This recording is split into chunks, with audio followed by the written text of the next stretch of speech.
All right, everybody. Hello and welcome back to the 306 Fantasy Football Podcast. We're back from our nice little short hiatus.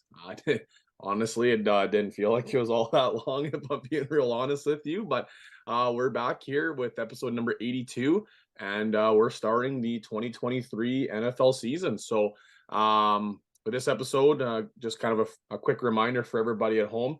We have now entered the off-season portion of our podcast, so we record every 2 weeks instead of the weekly format, and we still release on the Wednesdays as per usual. So this one we're actually recording on the Wednesday for our March 8th episode, and we're going to be looking at a little bit of free agency matchmaker and some of the news that we've been handed, I guess, the last little bit. But before we get started here, we'll say hello to everybody, and we'll get the podcast back up and rolling for the 2023 season. So, Zach, how's things been treating you in Saskatoon? And I guess how'd you enjoy the what's like 3 weeks off roughly? Yeah, it's been a little while for sure. It's been good. Life's been good. Nothing too special to make note of, but life's been good. Right on, Armin. How about yourself? I know basketball's been done for you, but I imagine the school's getting pretty ready to go with hoopla hosting and whatnot. But how's things been for you with the little bit of a break we had? Oh, it's been good. Been able to spend time with family, especially with basketball being done too. Not doing the podcast for 3 weeks and basketball being done, got a lot of quality time with the family, which has been awesome. We unfortunately had croup go through the house last week, so that was fun to deal with, kids coughing all day and all night long. But it is what it is. That's parenthood, man. Like you're gonna have to get used to it yourself pretty soon here. Yeah. With that being said, as well, with 3 weeks to prepare for this episode, I'm probably the least prepared that I have been for an episode in a long time. So I'm gonna say, don't expect world lighting on fire analysis here today, but I promise to entertain you guys. There you go. Yeah, it's been nice. Like I said, it didn't feel like it was 3 weeks, but like that time went quick. We had the break there for a bit, and then like the actual like school break and classes in there in the mix there, and it's gonna be knock on the door pretty quick, and we'll be like Armin said, fatherhood's gonna be coming around the corner. So soaking up this last little bit with my wife before it won't just be the two of us for the foreseeable future. But how many weeks out are you guys now? April 28th. So week wise, I think we end up having 7 weeks left or something like that. But yeah, it's around the corner. It's coming quick. So we got a new baby monitor, a 2-camera system, because we got 2 kids now, right? Yeah. And I'm excited to try it out. We got it yesterday. We're setting it up tonight to try it out for the first time. I'll let you know all the nitty gritties about this one, Jordan, because I'm excited for it. It has 360-degree remote. You can turn it around the camera 360 degrees from must be nice to the be a comfort of your couch. eh? Hey, it was a gift from my parents, so the shower gift for the second baby. So I'm excited, and it's even got nighttime color. That's how we're getting old, eh? We're just pumped about like baby monitors and stuff.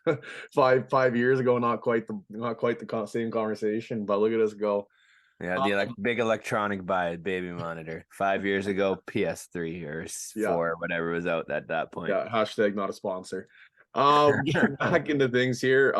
We are, like I said, starting the 2023 season, and honestly, for most of us, for a lot of fantasy people, this is kind of the downtime, and you have the handful of months before draft season comes around, like the actual fantasy draft.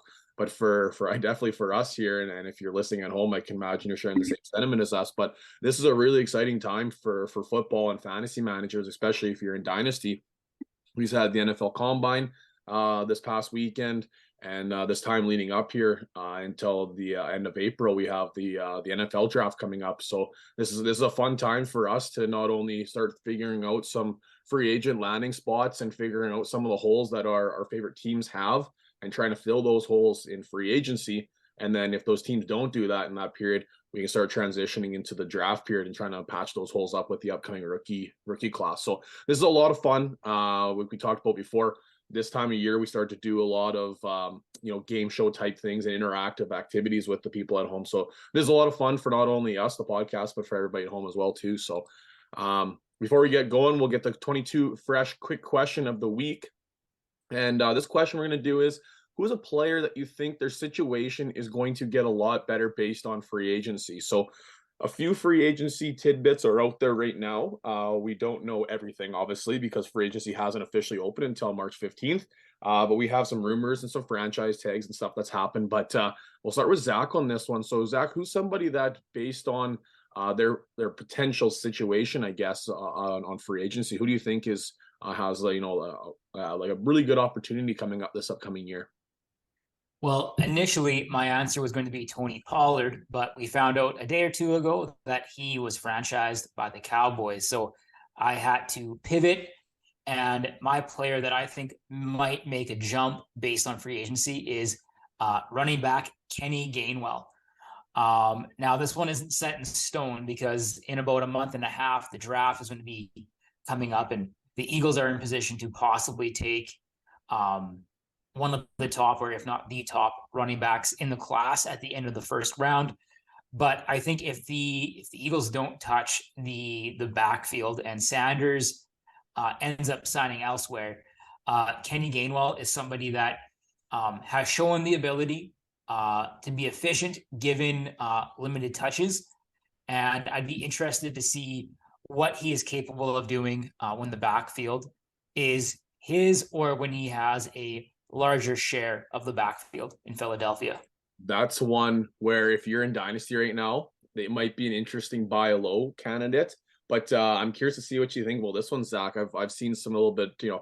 Twitter's a dangerous place right now if you're a fantasy fan, because it's just the rumor mill like nobody's business. But there's a little bit of tidbits out there that Derrick Henry might be making a little pit stop in Philadelphia this upcoming season. Obviously, that would be your screeching halt to your Kenny Gainwell stock there. But what do you think about the rumors of that? I haven't seen that rumor. I have seen rumors that the Titans are shopping Henry, but that one takes certainly takes the wind out of the sails here on old Kenny. But that'd be a really good landing spot for Henry behind that big offensive line and with a Russian quarterback. So that would be really interesting, and I would hate to be a team in the NFC East if that was the case. Yeah, we've seen this past year that whoever the running back is for that team, it's been awesome to have them on your team. Sanders had a good little stint there when we were doing our DFS runs. Gainwell was a nice little treat with the lower price point in DFS. So whoever ends up being that running back in that backfield moving forward is going to be, obviously somebody that's going to be highly drafted come draft season. But Zach talking about Gainwell right now, if that's the guy and you can get him on a cheaper side, it might be worth the gamble in your dynasty leagues trying to scoop him up, and you might have the RB1 for a high powered offense moving into the 2023 season. Armand, who's the guy that you're pretty interested in based on the free agency landing spots, or the possibility of free agency landing spots coming up here? Well, as a joke, I put Kenny Galladay because honestly, it can't get much worse than him in New York. I mean, even him, just if he doesn't end up getting signed by a team by the beginning of the year, he could still probably have a better season if he gets picked up off waivers. The CFL or the XFL, you mean? Or yeah, exactly. But in reality, I'm excited for Rashaad White going with another young RB here, and with Leonard Fournette being cut. White is clearly the guy that they believe in that backfield. He stole Keyshawn Vaughn's role as the second RB2 in that offense, and then slowly started stealing touches from Fournette as the season went further and further along. He's really athletic, second year as a pro RB. He's a great pass catcher. They haven't utilized him as such yet, but I think it'll be awesome. And then also to put in mind here too is that Tampa Bay is going away from Tom Brady to a young QB, whoever it may be in the end, whoever ends up being their QB. And you got to think they're going to use the run game a lot more than they did last year. So there's going to be more opportunity for White to rush the ball as well. So I'm excited to see what happens for his season. Not expecting him to be like a world beater in that Tampa Bay offense that's going to be gutted and had a battle line already last year, but at least the opportunities are going to be there for him. Yeah, that's a name that I'm pretty interested into. It, you can't really necessarily say, oh, he's going to be part of a good offense, because now no Tom Brady, we don't know who the quarterback is. There's going to be a lot of moving parts on that team in comparison to what we've seen Tampa Bay the last couple of years. But definitely somebody that was talked about big time this time last year when it was talking about the rookie draft, the rookie prospects. He was a name that was thrown on quite a bit on somebody that we were pretty interested in. And then the decent landing spot, but obviously with Fournette predominantly carrying the load there. But like you said, now we'll talk about a little bit here. Fournette obviously moving on. They're going to be cutting him on the March 15th date. He's going to be the lone back, so it's going to be his opportunity to run with it. And we saw, late in the season, he definitely emerged as a guy that was worth the draft capital, at least in the DFS lineup. So we were talking about. Well, and his touches too started to become more in high leverage situations. Like he had a game-winning touchdown in that one game, I believe, right near the end of the season. He was on the field rather than an in-game than form, Leonard I think Fournette. it was, right?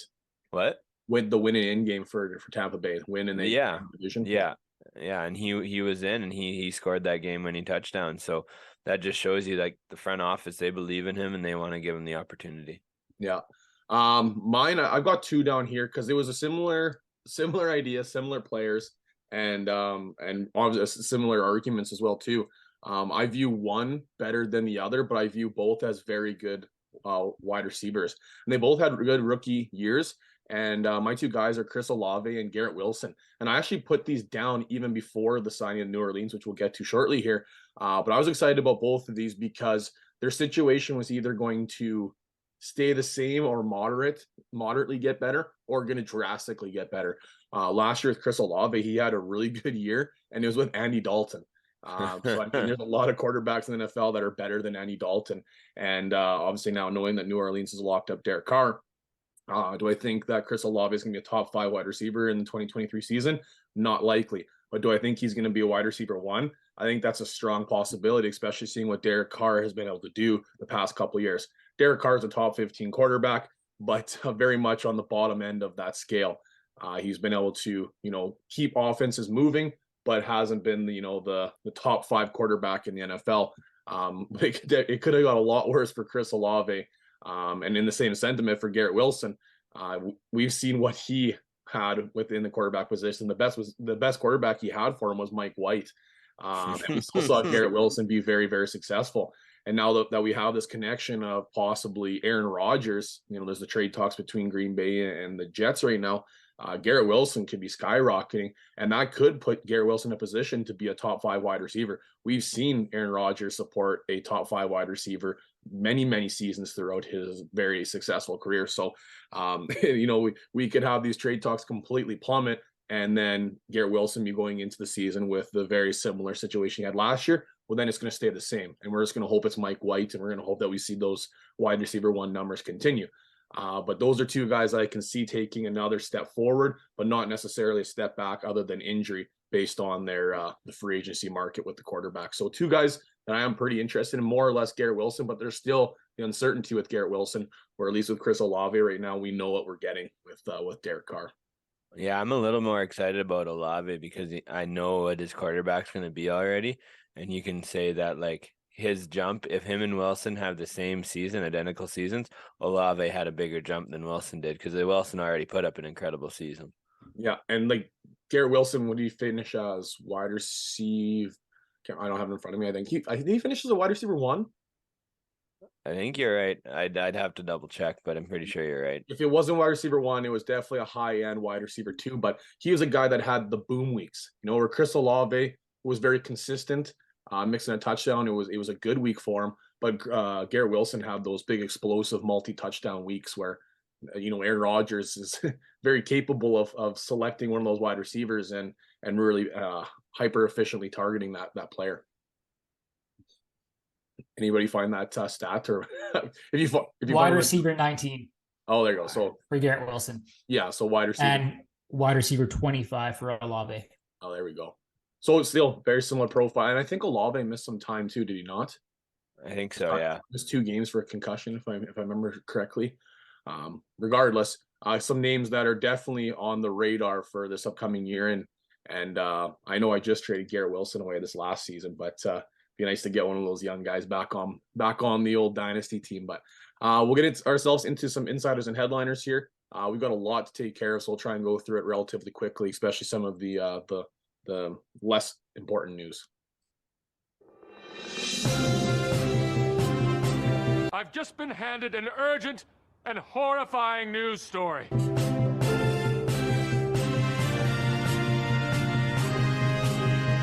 I'm Ron Burgundy. Okay, so we got some releases and cuts to talk about, franchise tags, as well as some trades or some signings, I suppose. Sorry. But the first one we're going to talk about was Calvin Ridley being reinstated. Zach, I know you've had this guy on your team for in our dynasty league for it seems like forever, but the wording of his suspension was he could be reinstated this season, but they could obviously prolong it for as long as they see fit. So he had a meeting for reinstatement, had applied for reinstatement, and has officially now been reinstated into the NFL. So he will be with the Jacksonville Jaguars. If you don't remember, I don't blame you, but he was traded from Atlanta to Jacksonville last season.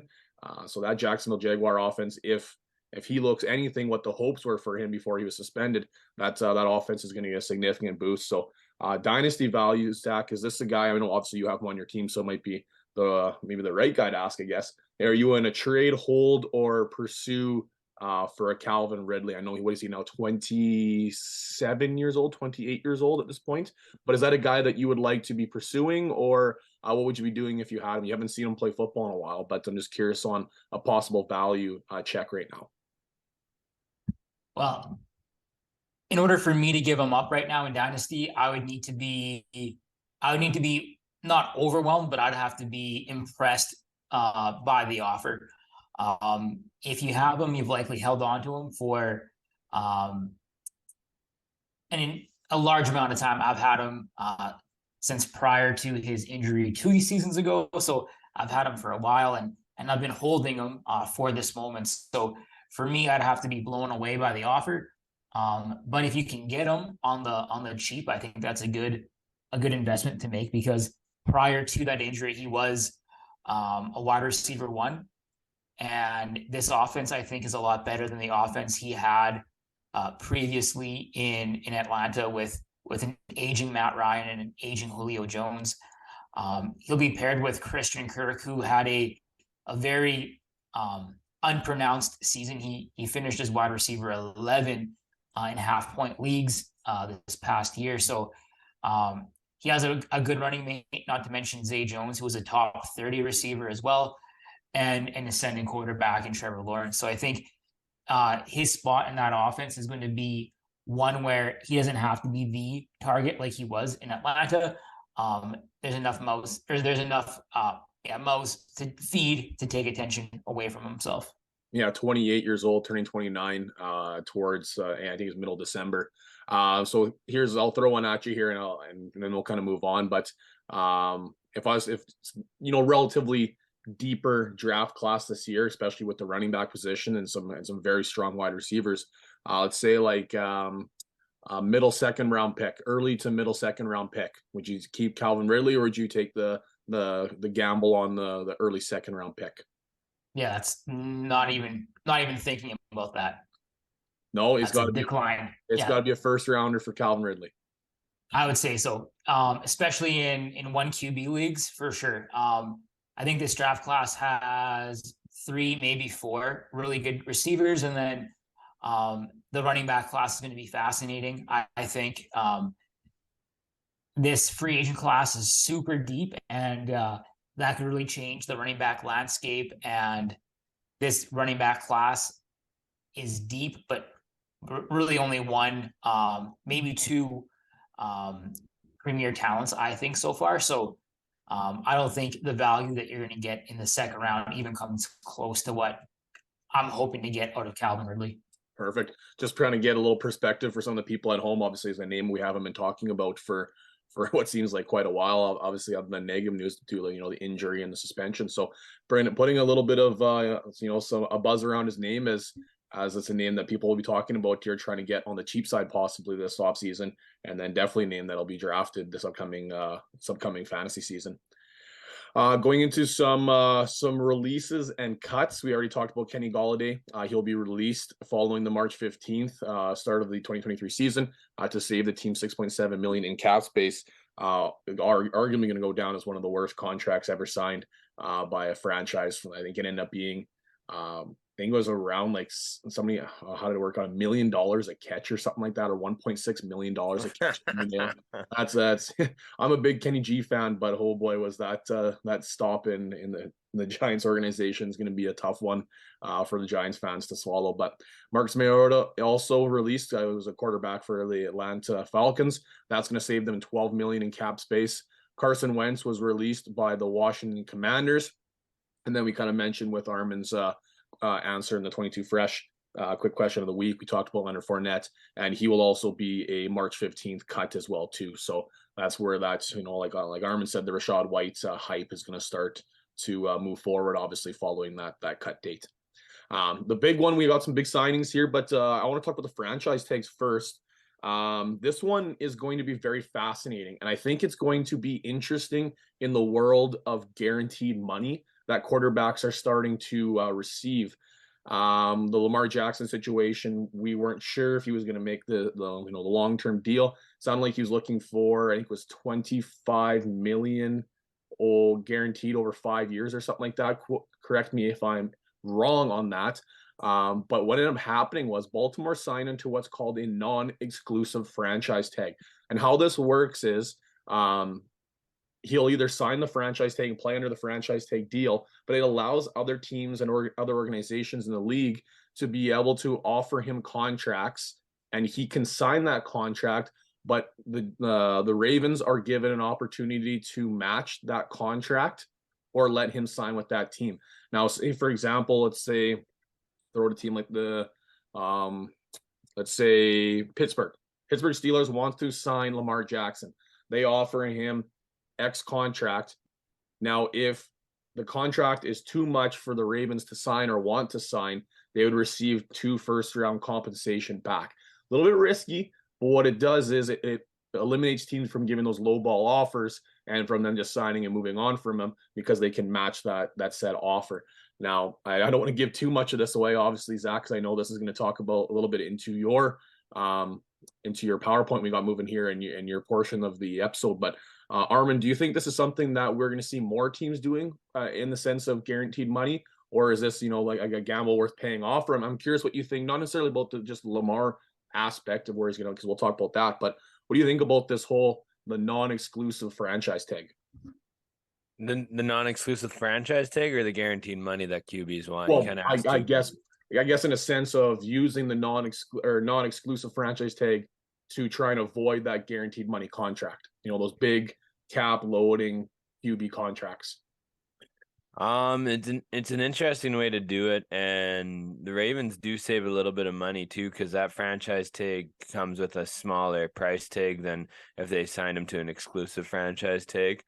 I mean, it's gonna be a battle here in the next few years that you're gonna see between definitely QBs, if not other skill position players, and teams trying to avoid paying those players the guaranteed deals. But I think that's the way that the players are starting to go and the way what they want. And I think it's something that's, even no matter what the owners are trying to do to avoid these guaranteed deals, they're going to become a reality, and they're going to become a big part of the deals moving forward, I think, no matter how hard they try to fight it. That's a good point, because I was going to mention too about the the NFLPA has already filed grievances against the owners for the collusion. And I don't think this situation is going to make it any easier, because 5 teams that desperately need quarterbacks immediately were like, yeah, no, we have no interest in pursuing Lamar Jackson at this time, which is like baffling to me that an NFL MVP for possibly a discounted deal based on how this, non-exclusive franchise tag, a discounted deal, and you pretty much you trade 2 firsts for him, like 2 firsts. That's like for Baltimore to lose him for 2 firsts, like that's gonna have to be a massive contract. Like really, like that's the thing. Like if he if Lamar accepts the deal, it's going to be obviously to his terms, and then Baltimore is going to decide whether or not they want to match that deal.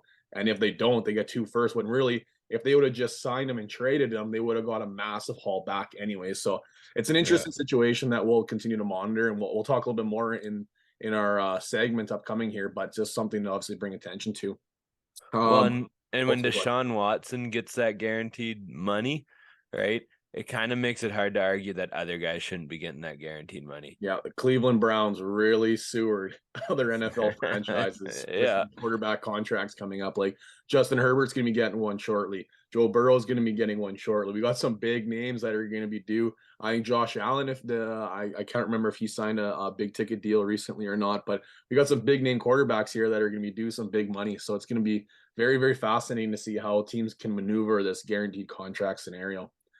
A couple of the franchise tags. Zach mentioned Tony Pollard getting franchise tag. This one's going to be interesting to monitor because shortly before they franchise tag Tony Pollard, I read an article that was talking about Jerry Jones and the Cowboys organization, and they said that, we are definitely not opposed to taking a running back in the first round.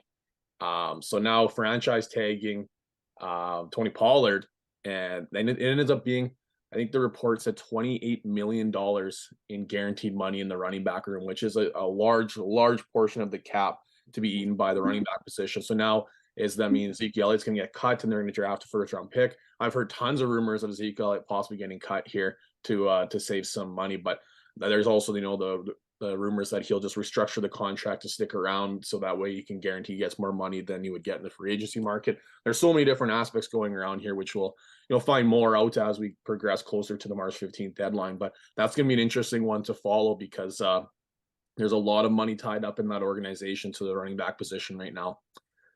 Evan Ingram signed the franchise tag as well for the Jacksonville Jaguars. The franchise tag is for tight ends is $11.345 million.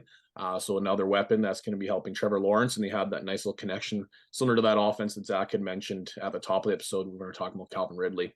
The Giants franchise tag Saquon Barkley, and then the Las Vegas Raiders franchise tag Josh Jacobs. Going into some of our trades and signs, we have no trades at this point, but it's going to start heating up a little bit, I can imagine, once that March 15th date and some draft picks start floating around. But we've got the Saints signing the big ticket deal for Derek Carr, which we mentioned, 4-year, $150 million. 100 of that million is going to be guaranteed through bonuses and signing bonuses and contract money except. But Derek Carr set it up as more of a friendly guaranteed money deal to help out with the cap space issues that the New Orleans Saints are facing. Seahawks also signed their quarterback Geno Smith to a 3-year, $105 million. This is a fun one because obviously we said last year before the season started that Geno Smith was going to be walking away with $105 million. People said we've been smoking something pretty crazy on this podcast. So good for him for getting that money, obviously after a big year. And then Daniel Jones settles for 4-year, $160 million with the Giants. So lots of things happening so far leading up to this. And like I said, once that March 15th hits, it's going to get a little bit more crazy, but it's going to be a lot of fun. This is a good time of year and a lot of shifting for organizations. For Dynasty, you can buy low, sell high on these names ending up in new organizations and new scenarios and new situations. And you can spin the narrative for a lot of these to, be able to sell high on some of those players and capitalize on buy lows on other players. So it's gonna be a lot of fun for us moving forward here, but we'll save some of that conversation for episodes to come as we set into our segment episode, or our segment of the episode, free agent matchmaker. And we did this one for the first time last year. Zach set it up, and I still remember, I can't remember the name of who it was, but when it was like the options of choosing who it was like, Pittsburgh, Washington, Fox Sports. Oh man, I had a good little chuckle thinking about that the other day. But we'll get this one going here. This is going to be a lot of fun. I really enjoyed this, and if I remember correctly, we actually were pretty accurate on quite a few. Some of them we weren't even close, like not even sniffing it. But some of them we hit big. But before we get started on this segment, just wanted to give a shout out to some of our major sponsors, and you're going to hear throughout some of them that sponsored our Super Bowl party. you're gonna hear some of the sponsor reads for them this upcoming episodes as part of their donations to the Super Bowl party. So the first one that we're gonna take care of this episode is the Bolt Supply House here in Prince Albert, Saskatchewan. And if you're unfamiliar what Bolt Supply House is, it's a business here in PA that sells bolts, obviously Bolt Supply House, but their slogan is much more than just bolts. You head down there if you are into buying any sort of tools or anything you need. I know my brother-in-law down there, he'll hook you up, he'll set you up. I used to use DeWalt tools. He got me set up with Milwaukee Red. And if you're not familiar with me and what I like to do, I'm a busybody. I'm always doing home renovations and building things. And I've made many trips down to Bolt Supply House. They got tools. They even this one's really cool. They now have the new battery powered Milwaukee lawnmower. And I went down the store and checked this thing out.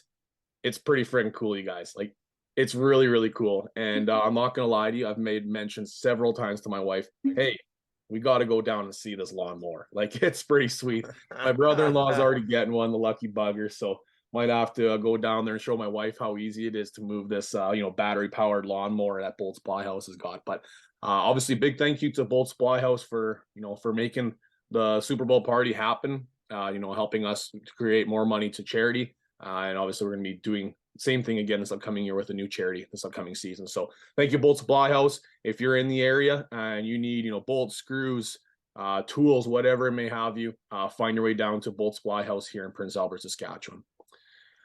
Okay, let's get the matchmaker going here. Zach, what do you figure? Yeah, sounds good to me.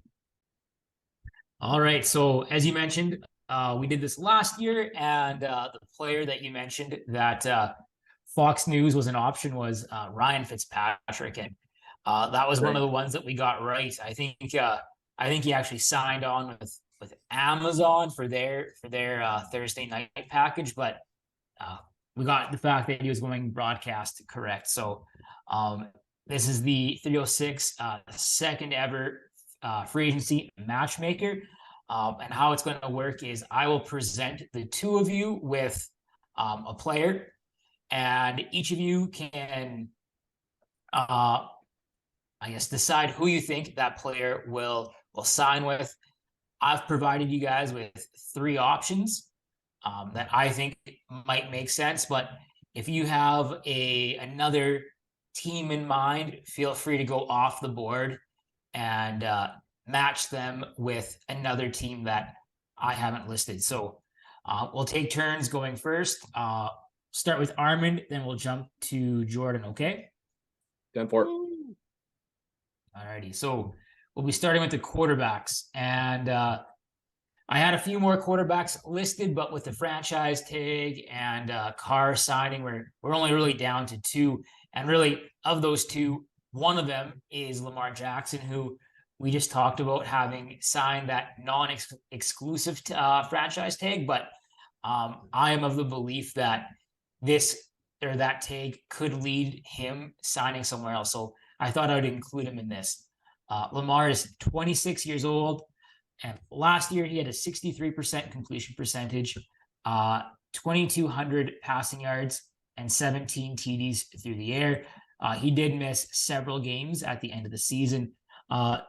PFF has him predicted to receive a 5-year, $260 million contract.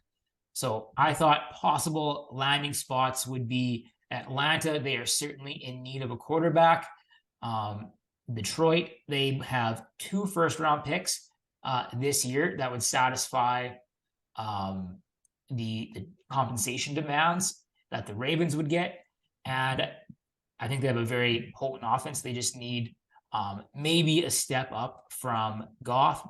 And then last but not least, I have the Ravens as an option. So Armand, who do you think would be a good fit for Lamar? Well, you know what? I think people might see this as the easy answer here and the vanilla answer, but I'm going with there's no place like home. He's going to stay with the Ravens.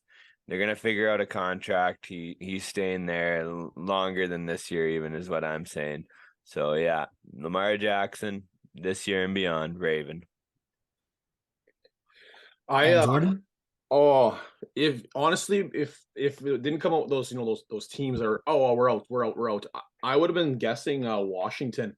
I think with Niemi going over there, I think that's going to be a lot of fun, that potential offense, and he is going to have to turn that team around, especially with how kind of Manila that offense was this past couple of years. And he's using that as a platform to possibly get himself a head coaching position and moving forward. So I really liked the idea of Washington. I thought that was going to be a really good fit there as well.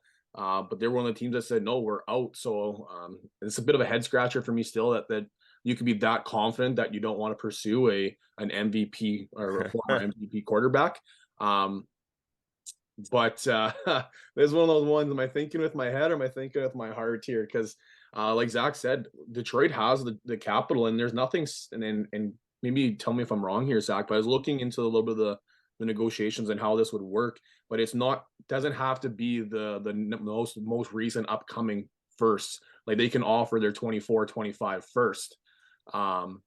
If I was the Lions and doing so, I'd be maybe offering up that later first or doing the same thing, my 24, 25 first, and really going for it this year and using those 2 first round picks to really go after it. But I think it would be a really good landing spot for that offense because they're going to be stacking up the defense.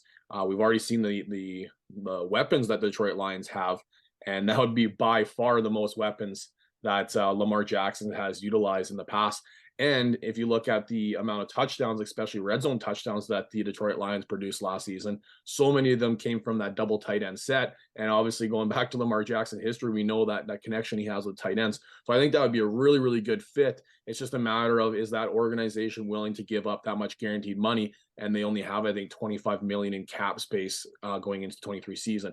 They can be creative with some cuts, possibly some, we got some rookies coming in. So that's obviously a little bit of a lesser cap hit than going and signing some veterans, and then they're going to try and hopefully do that with some of the defensive players. But I really want to say Detroit. That's thinking with my heart, but think with my head, I think going to go with Armin with going back to Baltimore. It's just the ball's in their court. That contract or whatever the contract team is going to sign them to, it has to be obviously matching what they're willing to get. And I think that Lamar, if I think it was $250 million guaranteed over X amount of years. I can't remember exactly what the contract ended up being, but it'd have to be in that range for another team to sign him for Baltimore to move on for only 2 first round picks. So I think the ball is definitely in Baltimore's court in the situation of the non-exclusive.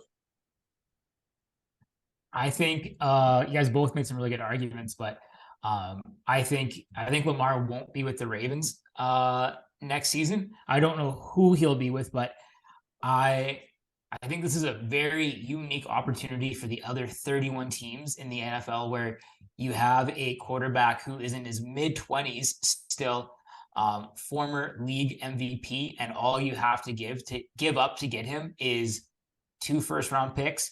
I know the contract's very hefty, but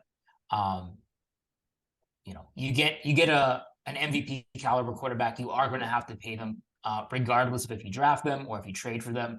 For sure. And 2 first round draft picks isn't going to get the deal done in many instances outside of this type of instance. So I think the other 31 NFL teams should be falling over themselves trying to make this deal happen, unless you're like the Bengals, the Chiefs, maybe the Chargers. Chargers, yeah. I'm like Jaguars. There's not many teams I think that would be, comfortable rating their quarterback over Lamar. Well, the thing too, I mentioned Detroit's cap situation. Like that being said too, if Detroit did sign Lamar, obviously they're going to go and sell Jared Goff and his massive contract. Like so much of Detroit's cap space is eaten up by that contract of Jared Goff, and he had an outstanding season. Like let's not kid ourselves. He did a lot more and surpassed a lot of expectations than people placed on Jared Goff this last season. But he's not Lamar Jackson. Like Jared Goff is not winning the Super Bowl. Like push come to shove, you're down 10 in the Super Bowl. He's not getting it done. He's not. He's a good quarterback, not a great quarterback. But there's a lot of teams that'll be willing to give up something for a good, not great quarterback. Like look what they just signed Derek Carr. Teams are pursuing Jimmy Garoppolo.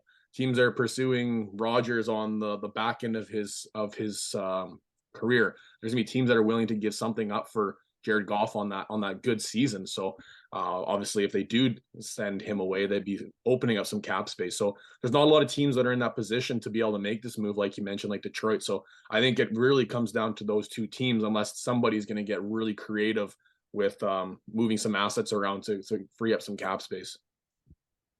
Agreed. The next quarterback that we have is a bit of a journeyman, Jimmy Garoppolo, 31 years old, but still handsome as ever. Last season, 67% completion percentage, 2,400 yards and 16 touchdowns. We all know that the start of the season wasn't great for Jimmy, and the end of the season certainly wasn't great for him, being injured there and being replaced by Purdy.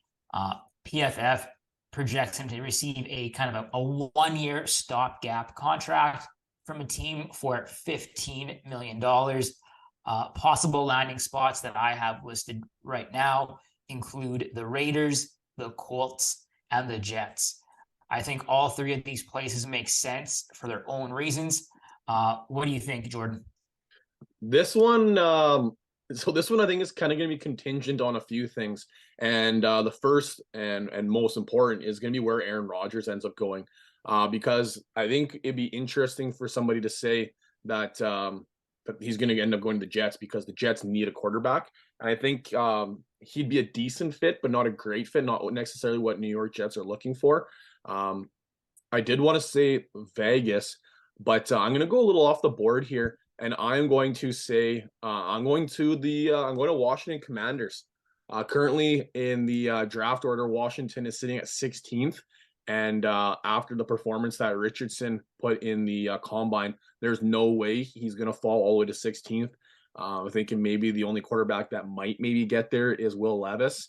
But Levis isn't going to, kickstart that Washington offense, like kind of similar the arguments I put forward on the last one. So I think Jimmy Garoppolo is a decent bridge opportunity for that offense to take a step forward. They have a pretty decent defense and some pretty strong offensive weapons, and they really need a quarterback. Obviously, they've already released Wentz, so they're saying they're moving forward either with what they've got, or they're going to try and draft or get another veteran in place there. So I'm going off the board on this one. I think the Jets are going to end up getting Aaron Rodgers, and I think the other two are going to end up drafting a quarterback. Is my hunch. So I'm going off the board. I'm going Washington. And Armin, what do you think? You know what? I was looking at it and I like that idea for Washington from Jordan. It'd be cool to see, especially Bieniemy there. He would be able to figure out a way to utilize Garoppolo's strengths along with the offensive weapons that they do have, because they have actually like their skill position players outside of their QB last year were dynamite, like McLaurin, Gibson, Curtis Samuel. They got Dotson there coming up too. That looks like he's going to be a promising young wide receiver in this league. But just I'm looking at this and it feels like a move the Colts will make to me. It feels like it, especially like the last few years for the Colts. It feels like a Colts style quarterback. And the revolving door of old quarterbacks. Yeah, like it feels like that's what it's gonna be. Like it just feels like that move. Whether or not it's the best fit, it feels like a Colts move. So I'm saying Colts just because of that. Like it feels like, and he's gonna be an upgrade to Matt Ryan last year. He'll probably do all right, and whatever. And I think the Colts have a high enough draft pick that they might be able to get a QB, and Jimmy G coming in, it'll be like Trey Lance again. They don't have to rush this young QB into the league and starting. You have Jimmy G, you have a young QB. Jimmy G has 1 or 2 years of production with your team, and then that young QB is ready to go. And bringing in Jimmy G, it's not like Aaron Rodgers where it's going to be like this cloud hanging over his head. Jimmy G understands. He's a professional. He's gone through this before.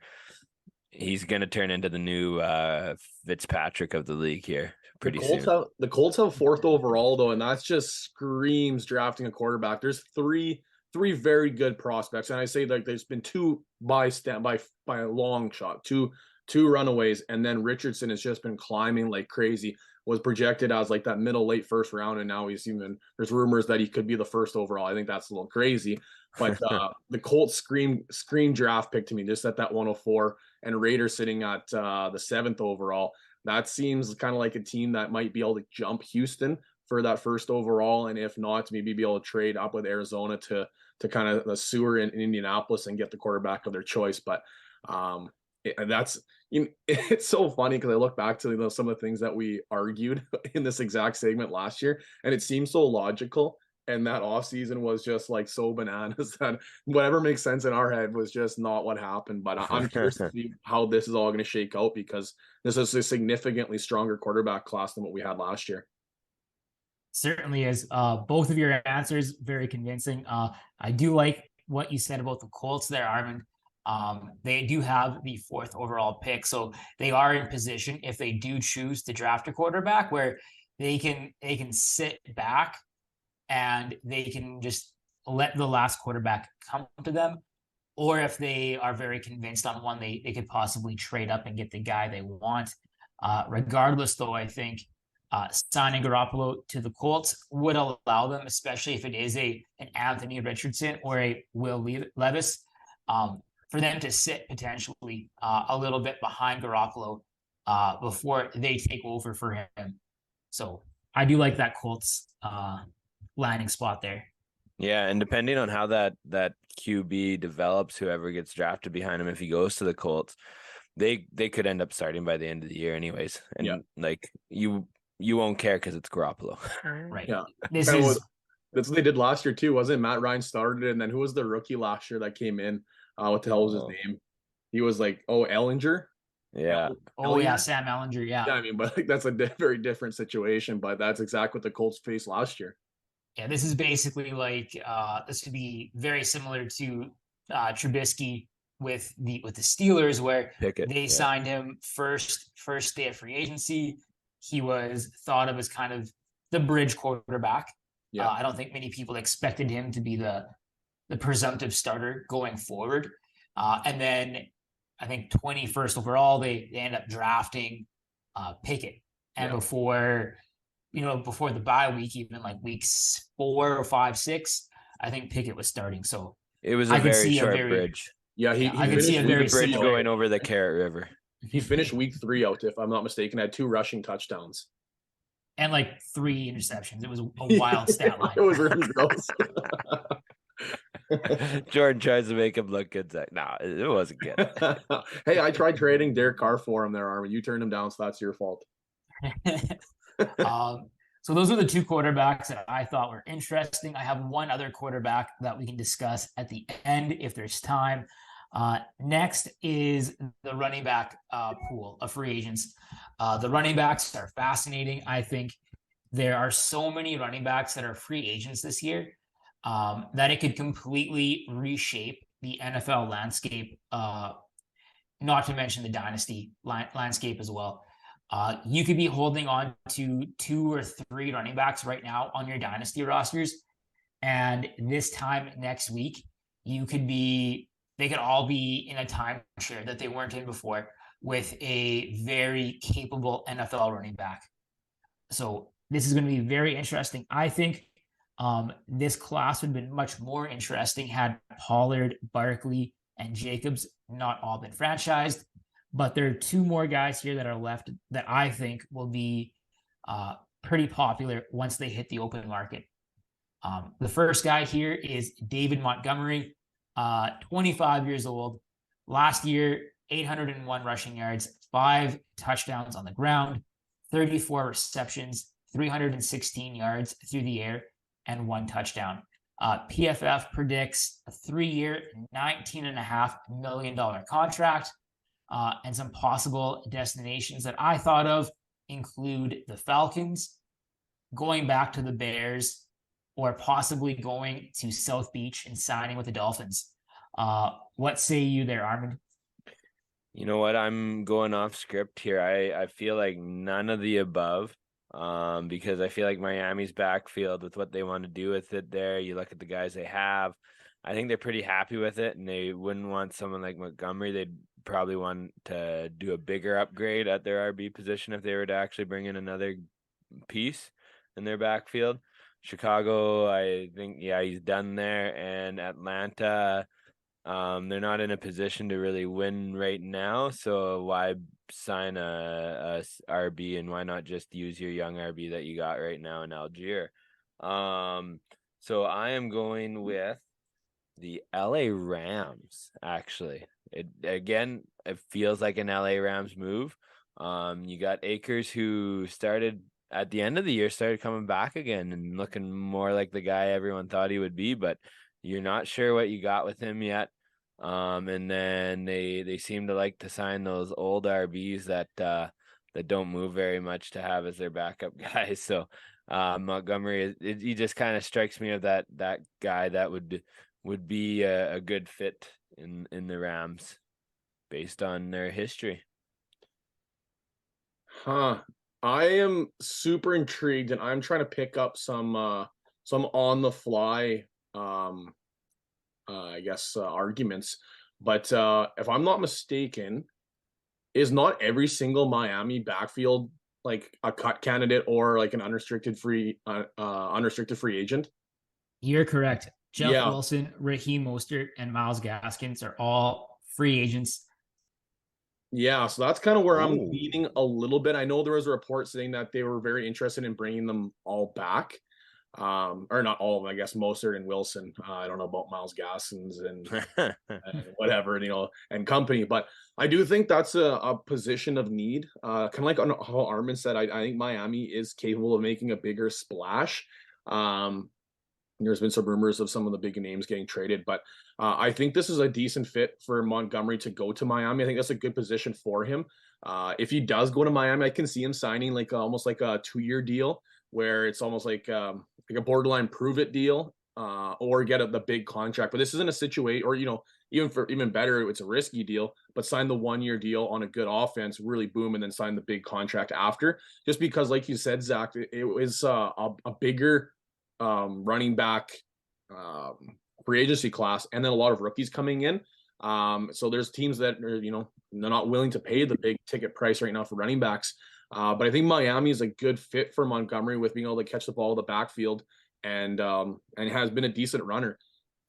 So it's kind of like what Armin said. Atlanta just doesn't seem like a good fit with their situation right now, with kind of doing that full startup rebuild. Obviously, things could change quick if they end up getting Lamar Jackson and kind of doing the on the fly rebuild. But I think Miami is a team that it's a position of need, and they haven't had that hard nosed runner.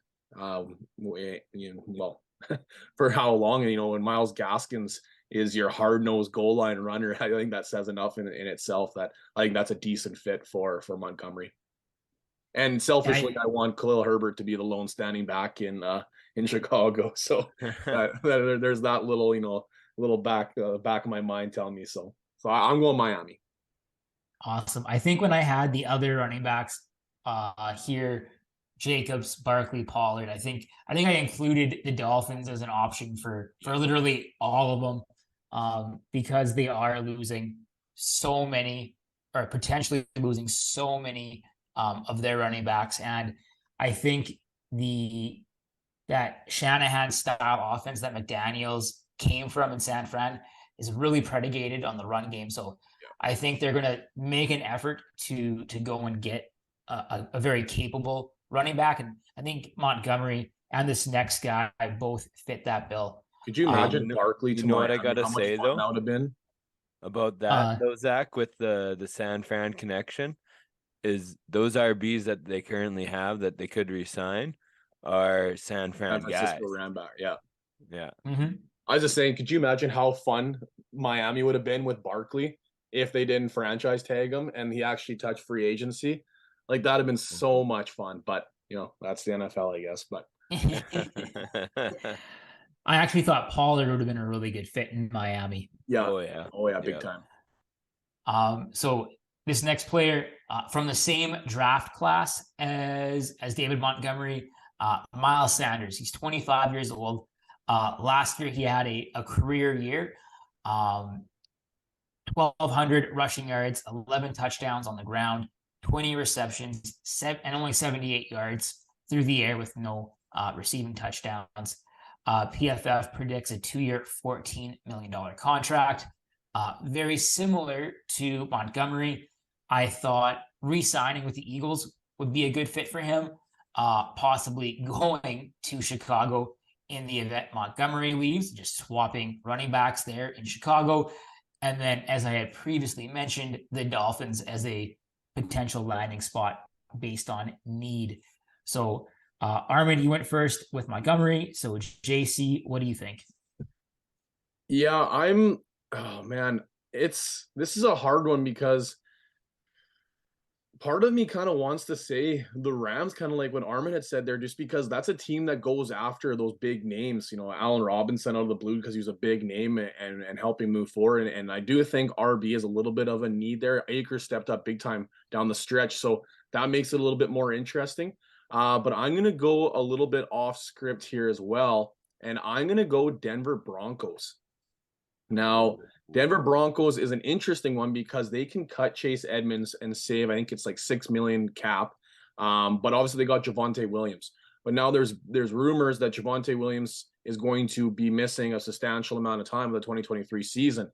And if that's the case, the Broncos are going to turn this thing around quick, obviously with a veteran quarterback, with aging receivers. I know Sutton is still young. Judy, or not young, but I guess he's turning 27 this year.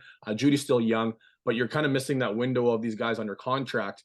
So you can't just enter the season with no running back, or at least with one running back that's has banged up down the stretch. So Denver Broncos are going to need to bring somebody in, whether they do that in the draft or they do that in free agency. I think this is a decent fit because Miles Sanders had a good season, and he kind of fits the mold of what Denver is going to do. And to put the cherry on top, obviously, we've seen what was capable with that New Orleans offense with the running back. I think every single season, the running back, whoever was in that Sean Payton offense, that running back finishes a top 10 running back every single season, or the package of the running backs. They're saying that the Javonte injury was very comparable to the J.K. Dobbins injury, and we've obviously seen what's happened in the mountain that J.K. Dobbins had to climb to get back into playing form and even some sort of fantasy relevance. That's a big fear for myself with Javonte Williams in this upcoming season. So I think it's one of these free agent running backs, and I think obviously Sanders coming off a big year would be intriguing for the Denver team to try and grab him. So I'm going the Denver Broncos, a little off the board. That is a team that I did not expect to hear for the running back portion, but very, very interesting argument that you just presented. Armin, what do you think? That is a very interesting argument. It's just too bad that on MFL, just before we started the pod today, I saw Kareem Hunt is a possibility for Denver to sign, that they're actually in. I would like that a lot. I would really like that a lot. Kareem Hunt's going to be available for my dynasty team if you guys want to buy him. I got a 2026 fifth, Armand. I'll buy him right now. Anyways, that's a compelling argument. I also like the idea of the Rams, but I think Montgomery would be the better fit there. So I'm going to stick to my guns with Montgomery going Rams. I'm going to play the coward's way out, though, and do an if-then for my option here. If the Eagles end up getting Derrick Henry, then Miles Sanders is on the move, and I think it will be Miami then, because I think he would be an upgrade to Mostert and Jeff Wilson there, and he would fit well in that style of offense that they like to run. I think his skill set would be perfect in there, and that would actually be exciting, almost as exciting as Saquon in Miami, but not quite as exciting. But if Derrick Henry does not end up being moved to Philadelphia, then I think Miles Sanders stays in Philadelphia. All right, so I got you down for the Eagles and for the Fins. Yeah, I do agree. I do think he makes a much better fit in Miami than Montgomery does. I think he just kind of fits that slasher type of running back better than Montgomery. And like what you said with the goal line work, like he is good in the goal line as well. So you can have him on the field for all three downs, compared to the way Mostert and Wilson kind of had to go in and out depending on situation there. The next category here is the receivers. While the receivers lack a number one stud type of player, there are plenty of options in the free agent market for receivers. Most of these guys are going to be a quality 2 or a high end 3 on most offenses, but there are some very interesting names. The first one is my guy, Jakobi Meyers. God bless him, 26 years old. Had a down year, as did everybody on that New England offense. But he still totaled 67 receptions, 800 receiving yards, and 6 TDs through the air. PFF predicts him to get 4 years, $64 million. As the number one receiver on the market. I thought some potential landing spots would include going to Chicago, re-signing with the Pats, or going to New York to sign with the Giants. JC, what do you make of this? Yeah, so I'm going, he's staying home. And Zach is going to fist pump and celebrate to start ordering those Jakobi Meyers jerseys. He soaks up 19% of the target share on a team that desperately needs wide receivers. And obviously, I'm taking a page out of Zach's playbook here and talking about how important he was to that locker room, not necessarily just on the field and 19% of target share, but you talked about how he was a locker room guy and a possible captain on the upcoming season this past year. So, it's tough to lose a guy that soaks up that much targets, let alone a guy that means so much to the locker room and a team that needs wide receivers. So I think this is just a good fit, and not only for the position, but for the organization as well too. So I still think Jakobi stays put. Armand, you get to say the Patriots, and I'll just leave with a big smile. I feel bad because I do keep saying the same team that they're already on. But I'm going Patriots again with this one as well. Like Jordan said, locker room guy. He has 19% of the targets there. You can't afford to lose him. The Patriots can't afford to lose him right now. And you know what? Like, you want those good character guys there as well. So you got to keep them in the Patriots uniform. Yeah, my fear is, since he is, in my eyes, the number one wide receiver on the market, he's going to test free agency, and some team like the Jaguars did last year will throw the bag at him like the Jaguars did with Christian Kirk, and he'll come back to that number to the Patriots, and it'll just be too much for them to match, and he'll sign somewhere, and he'll continue being just, a fantastic player in another offense. He's the type of guy that isn't shouldn't be your number one, but he's a really good number 2 receiver. So really hope that the Pats can find a way to bring him back while still possibly acquiring a dominant or a more dominant number one target through a trade. Possibly like a Brandon Cooks has been floated around, a Jerry Jeudy, a DeAndre Hopkins, T. Higgins was floated around earlier in the offseason, but I think that one's probably the most of a pipe dream. Yeah, there's a lot of wide receiver needy teams like Chicago, Baltimore. We obviously talked about Houston and New England, but I've seen those. I know this is obviously off topic. I've seen those Hopkins rumors to New England, and I would hate that. Like, I would absolutely hate that as a Hopkins owner. Like, there's so many other rumors of him going to other high-powered offenses, and obviously this past year New England was most definitely not that. But we'll see what happens with free agency. But yeah, he would be a great addition, and that's kind of the ball in his court. It was kind of the same as the Kenny Golladay year, where it wasn't a huge high profile wide receiver year, so you got to pay the guys money because they're the best available to add to your team other than drafting. So it'll be interesting to see what guys like Jakobi Meyers and obviously a couple other names we're going to be talking about here can pick up. I imagine Juju Smith-Schuster must be the next guy on the list here as we're going. Yeah, so it's going to be an interesting year for those guys. If Hopkins does go to New England, have no fear. The Patriots did this crazy thing. They hired an offensive coordinator who had experience. So not a guy working at NASA. Yeah, so the offense might actually be an NFL franchise into 3 years to rebuild. Yeah, thanks, Patricia, you idiot. Yeah, Share Next that on, hatred, Zach. We can share the hatred.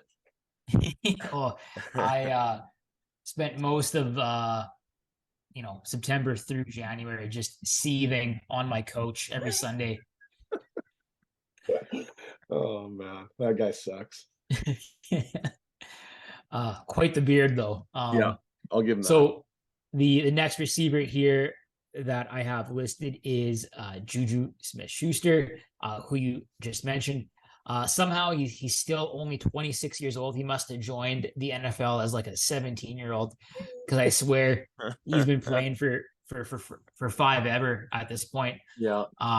Juju had a kind of like an unheralded year. When I was putting this together, I was very surprised at the stats that he had, considering the limited attention that at least I think that he got through the media. He finished the year with 78 receptions, just shy of 1,000 receiving yards, 933, and 3 touchdowns. So, again, not that number 1 receiver, but a very good number 2 receiver. And PFF predicts him 3 years, $36 million. Armand, what do you make of this? This one is really interesting because if you're Juju, you just won the championship with KC. You seem to fit well there. So I think if KC offers him a contract, he should probably stay and try and win another championship. Like, why not, right? Like play with Patty Mahomes in a system that seems to do well for you. Like you said, unheralded year that he had.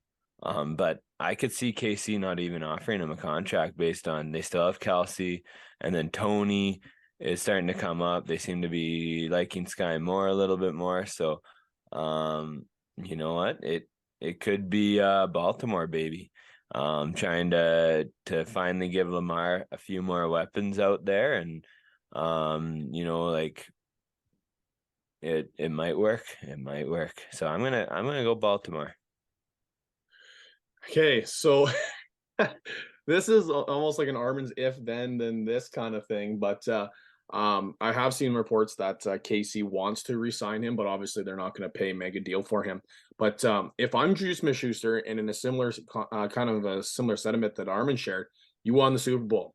Okay, you won the prize. Now it's your opportunity to capitalize on the money. This is probably going to be the best year you ever have, shy of your, was it his rookie year or sophomore year? I think it was his rookie season. This is probably going to be the best year you ever had. If you can't put up monstrous numbers with Patrick Mahomes and you're the possible wide receiver 1, where else are you going to put up mega numbers? So if I'm him, I'm not coming back to a team-friendly deal to try and sign another deal or another championship. I'm going to go to a team that needs wide receiver help and trying to capitalize on a 3 to 4 year contract with as much money as possible, because really you're not going to have a better season with anybody else. So I'm thinking, and I really, really want the Hopkins to Kansas City trade to happen, because I think that'd be just an absolute blast for fantasy managers. But I think this is a New York Giants landing spot. Because in my mind, I have Lamar leaving Baltimore, so that it wouldn't make much sense for Baltimore to try and bring in a veteran wide receiver, rather drafting some of these, stud wide receivers coming up, or, a lesser than wide receiver that's not going to cost you as much. So in that universe that I'm trying to put together here, I think that the Giants are a team that does need it. They brought back Daniel Jones and franchise tag Saquon. So this is the last year you're most likely going to have Saquon on your roster, unless you can somehow figure out a way to, be cap friendly moving forward with Saquon.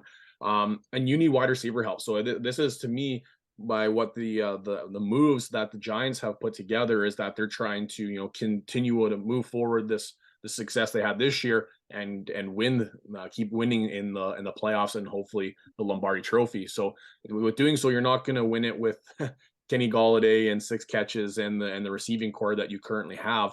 So bringing in a veteran wide receiver, a possession type wide receiver, that's going to help Daniel Jones in those under routes and positional type advantage. I think this fits the bill, and he comes with obviously a lot of experience and success he's had on 2 franchises now. So I think this is a good fit for the Giants. But that being said, I don't know how much money they have to offer him.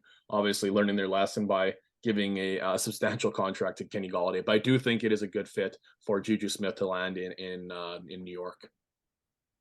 I like what you guys both said. I can see the Ravens making sense if Lamar doesn't sign elsewhere and Lamar is still hasn't signed the franchise tag and he's kind of contemplating trying to make a move somewhere else.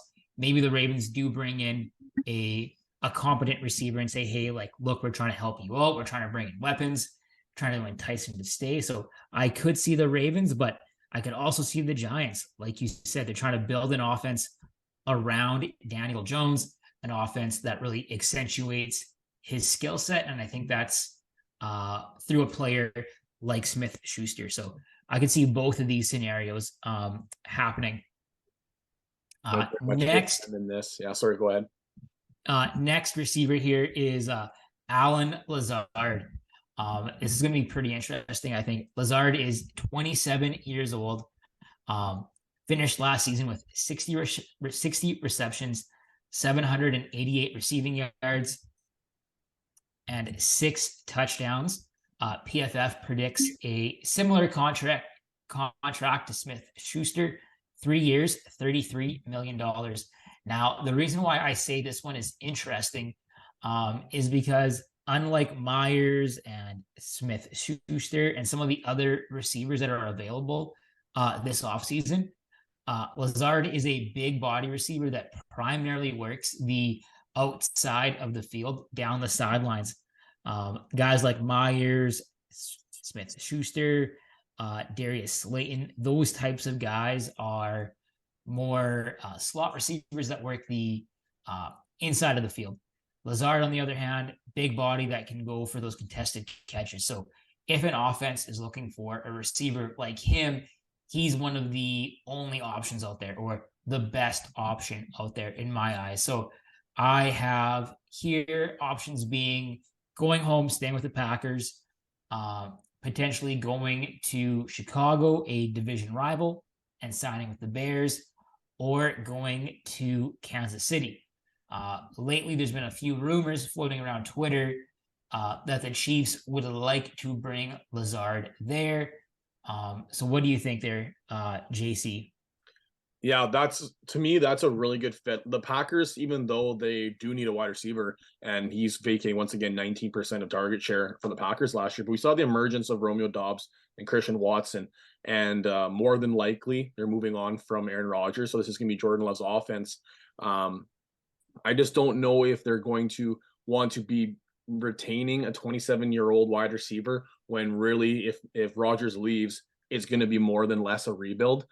So I don't know if that necessarily fits the mold of what the Packers are trying to accomplish, even though that is a positional need for them as that big body wide receiver. Because Christian Watson, we saw what he's capable of injuries, though. Same with Romeo Doubs, different style, but injury riddled throughout the season as well.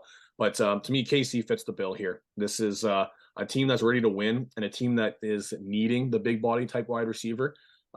Especially if Juju Smith moves on, not necessarily that he fits the bill, the big wide receiver too, but this would be a fun tandem to see with the Lazard and Kelsey, two dominant species, big bodies. Not that Lazard is, a dominant wide receiver, but like you mentioned, he is a big body wide receiver, and we saw a lot of success, Allen Lazard, with Rodgers and built that trust with Rodgers quite quickly. So I think that's just a perfect fit. Like I said, I do hope Hopkins ends up there, but that's one of those things that if they don't sign a wide receiver, we could see that trade happening during the NFL draft. So it's kind of it has to happen first, if not then, kind of thing. So I do think KC is a fun fit, and that's one that I would like to see. Armand, what do you make of this mess? It is quite messy because, if Jordan Love is going to be the starting QB, not only would Green Bay not necessarily want to retain him, but also the fact that Lazard probably wouldn't want to be there either. If Rodgers is there, then he might stay as a Green Bay Packer for a little bit. But even then, it's tough to be like, well, how much longer is Rodgers going to be here? Do I want to make a long-term deal in a franchise that's going to be in a transition soon? I would say KC would be a fun fit. There's not a lot of teams. What would actually be fun as well, because this team has great wide receivers on their roster, but nothing the style of weapon of him is Miami. Like Waddle and Hill are very fast, they're very quick. They do a lot of stuff really well, but Lazard would bring that physicality to that receiving core that maybe that receiving core is missing. So I think Miami would be a fun fit as well. And I think a little bit more realistic when you look at how many weapons they have compared to KC with all the receivers that they have on that roster. It's hard to think of how they're going to fit them in unless they're moving on from some of the receivers that they have. So we'll see how the chips fall, but Miami or KC would be fun to see him, and I think that those would be the two likely places. Houston could be kind of interesting too, with possibly having Cooks moving on, being traded, and it'd be enticing that you have possibly the 101, is depending on what Chicago and Houston kind of end up concocting, I suppose. But you could have this franchise quarterback being paired up with that is pretty enticing. Teams were pretty excited to possibly playing with like a Trevor Lawrence and these big name quarterbacks. That could be enticing for a team that definitely needs wide receivers. So that might be a dark horse situation, though. Talking about Green Bay, where if you're rebuilding, you don't necessarily want to bring this 27-year-old in. But for us, if they end up going with a smaller statured quarterback, especially a rookie trying to get used to the physicality and the speed of the cornerbacks, having that big body wide receiver that you can kind of rely on might benefit a rookie quarterback. So a little bit of a dark horse that the Houston Texans might be in the mix in this one. I think the Texans also have quite a bit of money, so they can afford to kind of go out there and throw a bag at somebody that Christian Kirk deal kind of. Yeah, somebody that may not have the stats or the pedigree to align with the contract, but they can afford to bring him in for a pretty penny. The last receiver here that we'll talk about is somebody that may be forgotten about a little bit, but is starting to make some noise on Twitter, and that is Odell Beckham Jr. Still only 30 years old. Sat out all of last year recovering from the ACL that he suffered 2 Super Bowls ago with the Rams. So we're looking at a projected contract by PFF for 3 years, $33 million. We saw the last time he played ball 2 seasons ago with the Rams. He kind of came on slowly, but he really hit his stride in the playoffs, and he was a very productive receiver in the playoffs. Now, that was pre-ACL injury, and that was also with a very competent quarterback in Stafford, while also being surrounded by, or I guess paired up with the best receiver in the game, or one of the best receivers in the game, with Cooper Kupp. Now, I've listed 3 options here, and the options are the Dallas Cowboys. This kind of contract screams Cowboys to me, I think. Yeah. I think Jerry likes the flashy signings, and he's somebody that could pair well with, I think, a CeeDee Lamb. The Saints, Odell played at LSU, and there's a bit of a connection there with the region, the state. And then I could also see him going to Kansas City and being a bit of a ring chaser at this point in his career. So what do you make of this, Armand? Oh yeah, this one is a tough one. And it's definitely really tough to nail down and hammer down here. And you hear people talk about, like, is CeeDee Lamb really the alpha receiver? Like, he's a great wide receiver, he's one of the best in the league, but is he an alpha? And you bring Odell Beckham Jr. in, and he is an alpha. He is going to be the alpha wide receiver on that team, and maybe that helps relax CeeDee Lamb a little bit, and the CeeDee Lamb can explode even though Odell Beckham Jr. is there. And then Louisiana, and then New Orleans as well. Like Derek Carr just coming in there. You got the young wide receiver Chris Olave. You bring in OBJ to take a little bit of weight off Olave's shoulders so that he doesn't have to worry about being the guy yet. Would make sense as well. KC, it's starting to get really muddy there. with all these talks of wide receivers going to KC, yeah, he could be a ring chaser. Like you gave great arguments for all three, and I think those are the three best options looking at all the other teams in the league.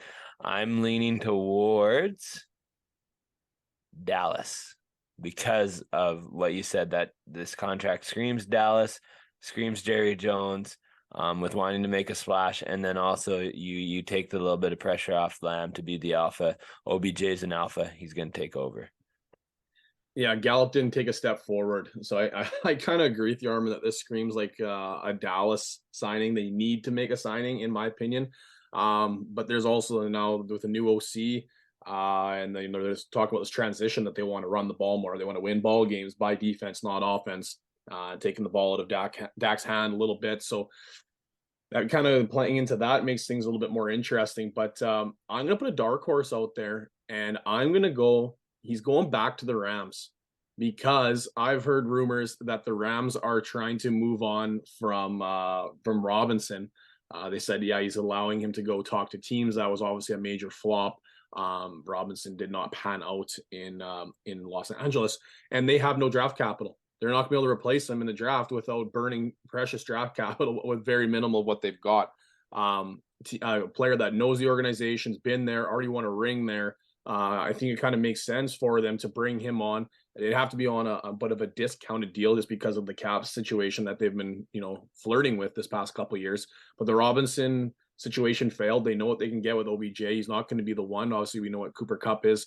I'm a big fan of Van Jefferson. But this is a guy that can step into that role that they wanted Robinson to do and was unsuccessful. So a little dark horse. I'm going to go. He's going back to the Rams. Interesting.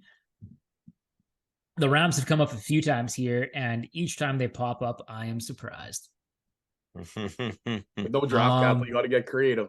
I suppose so, yeah. So last position group are the tight ends, and if you listen to this episode last season, these two guys were discussed last season. They both received the franchise tag, and now after playing on the franchise tag, it seems from everything I've read and listened to, both of these guys are poised to actually move on, unlike last year. So first tight end here is Dalton Schultz, 26 years old. Last season, 57 receptions, 577 receiving yards, and 5 TDs through the air. PFF predicts a 4-year, $58 million contract. I do think there is that chance that he could go back to the Cowboys. However, last week, Jerry Jones was quoted as saying something like, you can't sign everybody, alluding to Dalton Schultz. Unfortunately for Jerry Jones, all the money is tied up in running backs. So what are you going to do? I could also see him going across state and signing with the Texans. Like we talked about earlier, they just have money to spend and they can afford to kind of overpay for players. And I also thought the Colts might be a good fit because right now the Colts it seems like they have like 8 tight ends on their roster. And oftentimes when you have a lot of players at a certain position, that means you don't have any players at that position. So what do you make, Armin? What do you think?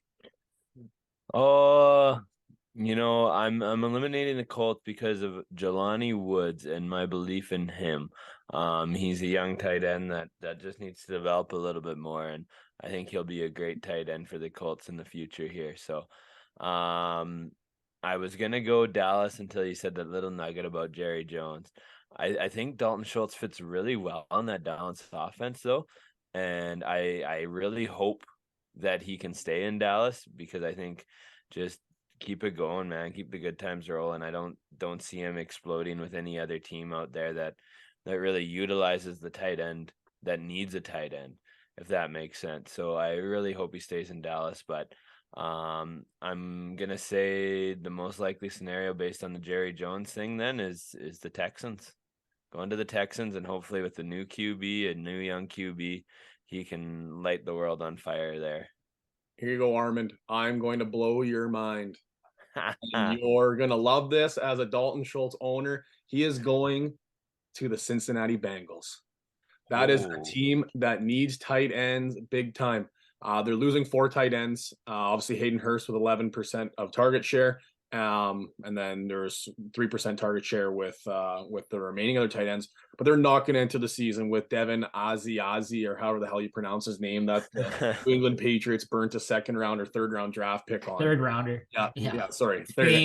Famed tight end for the New England Patriots. Yeah. So this is an unbelievable landing spot, especially losing 14% target share, and on a team that seems to really like to target the tight end over the last couple seasons and has obviously a plethora of weapons.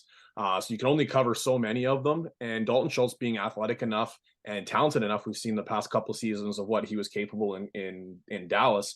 I think this is a really, really good landing spot. And obviously for Dalton Schultz, if they're offering him a contract, there's a greater than likely chance that you can win the Super Bowl this upcoming season with that team, an up and coming team, obviously a top 5 quarterback, a dynasty type quarterback, a franchise guy.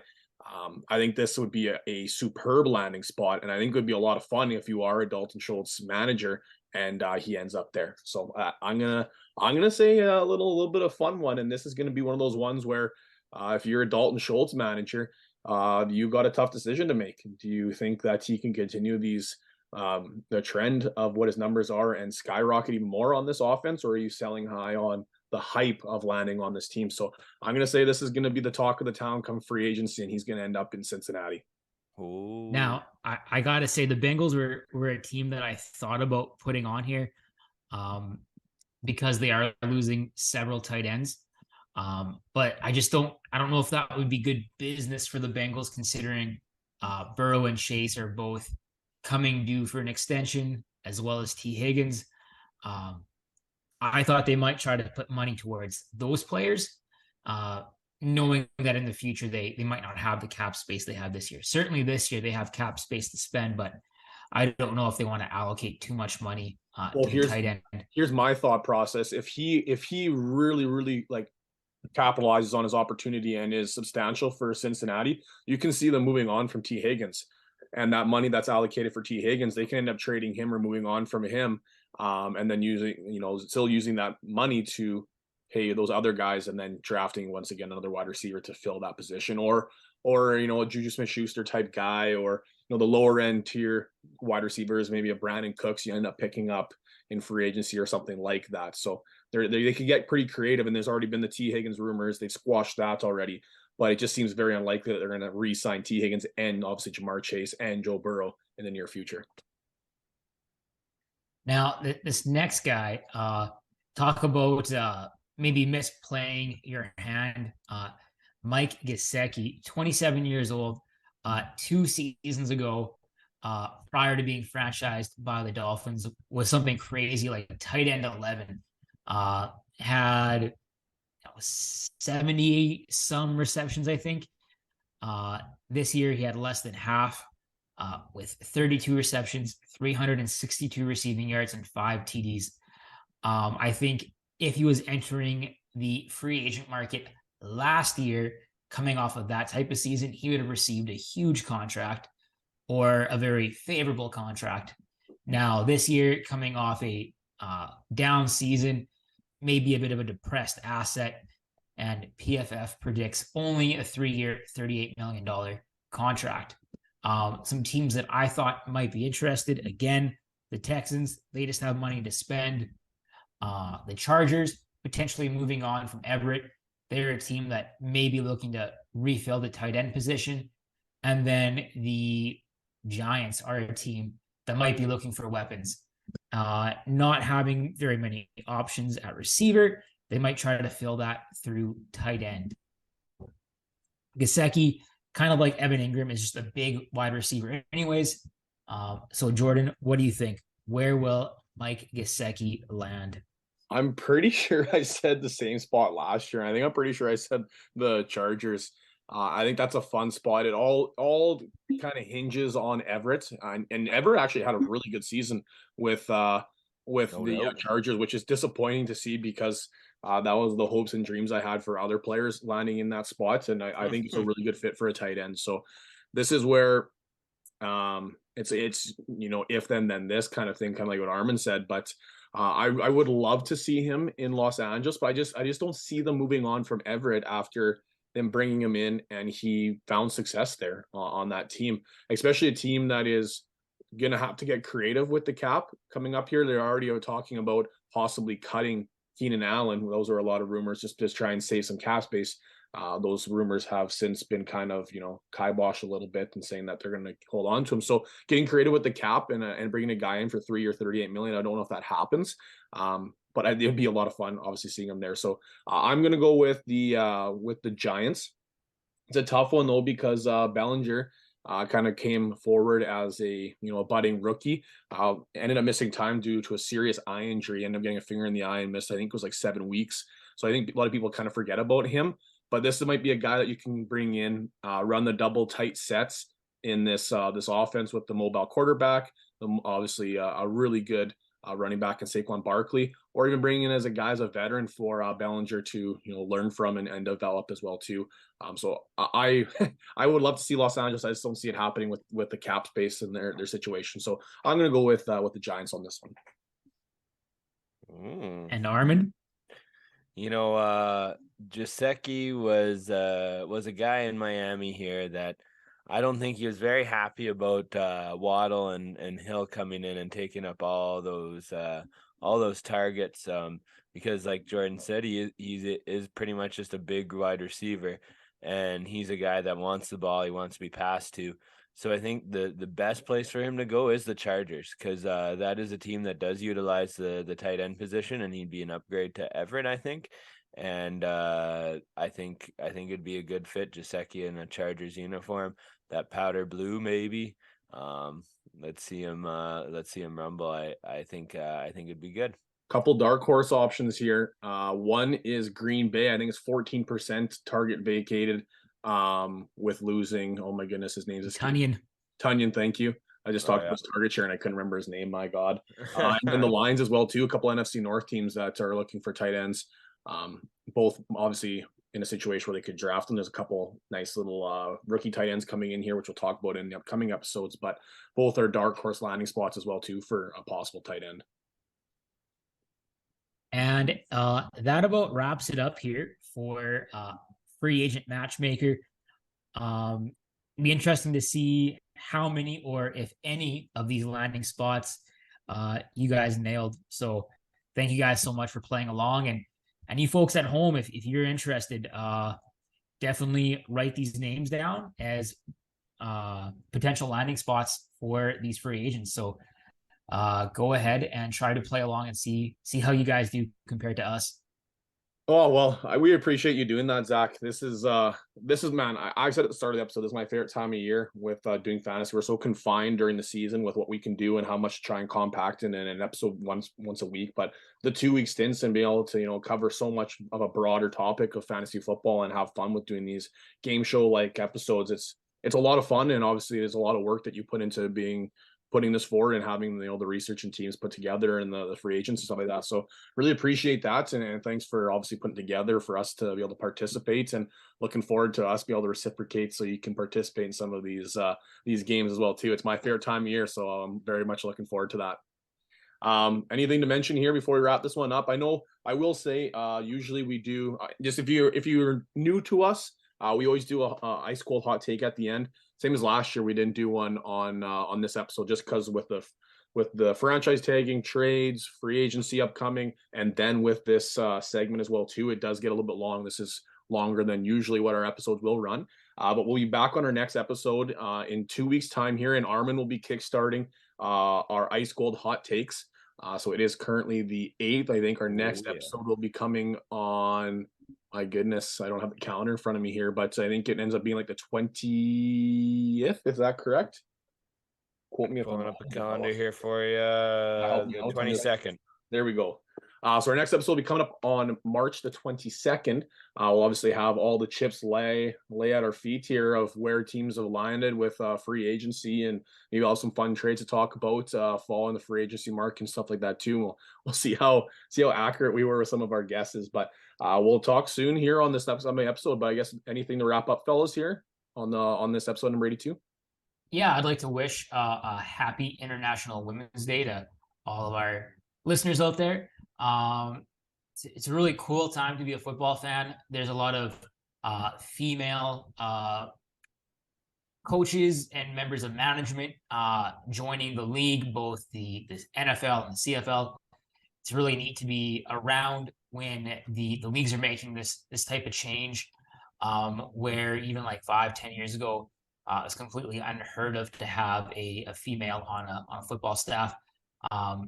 I know at the school that I work at, we're very lucky, very fortunate to have 2 female coaches on our staff, and it's really been a welcome addition, as it makes female players feel much more comfortable joining our team and making us a better group of people all around. So happy International Women's Day to all of you. Great shout out there, Zach. Appreciate that. Armin, anything here from you before we wrap up episode 82? Hey, let's keep an eye out on the free agency. Sometimes guys get moved and you don't even realize it till it's too late. So make sure you're keeping a watchful eye on everything going on free agency wise for your dynasty rosters, and maybe you can pull the wool over somebody's eyes and capitalize on them not understanding exactly the ramifications of something that happened to a player. Yeah, speaking of Armin, let's do some dynasty talks here after the episode. Talking to pull over eyes, eh? Someone named Zach Strong needs to pay his league safe so that trades can open up. Am I the only one that hasn't paid? No, I think there's a couple, but it's Drew, Jordan, and I are the only ones who have paid so far. Yeah. Oh, shoot, I got time. Yeah. No, I need to get a quarterback on my roster before free agency here, so let's get the ball moving. Anyways, thanks for listening, everybody. Take care. That'll do it for episode 82. See you guys in 2 weeks. Let's talk soon.